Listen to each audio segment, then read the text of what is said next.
Do you know what Magic Johnson, Cher, Jay Leno, or Tom Cruise have in common?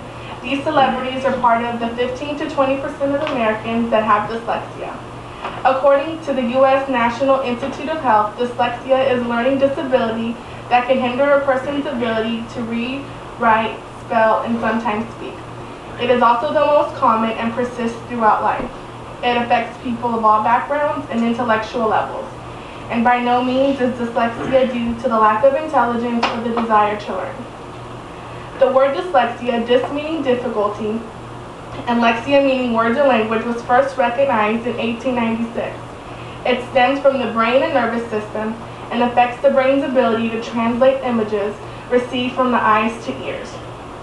Dr. Diane Sawyer states that there's at least 4 different types of dyslexia, the most common being phonological. Those with phonological usually have difficulty separating component parts of a language, such as isolating sentences and words and sounds within sentences.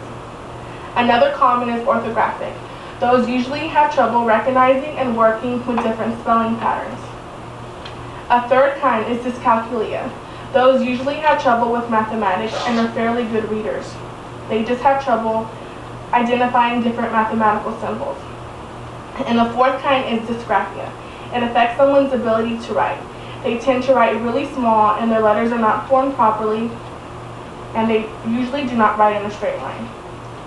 Diagnosing and knowing the signs of dyslexia is very important in identifying it.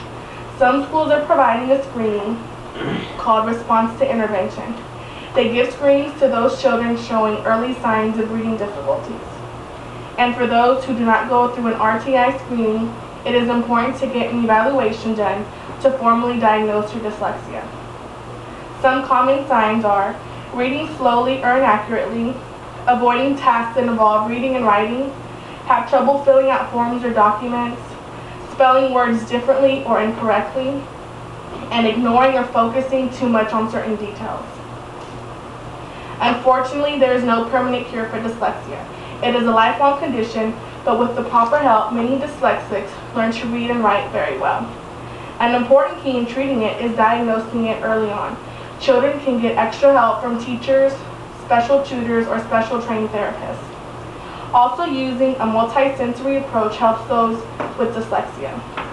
It helps them with their automatic learning, which is very important for those who lack language learning skills.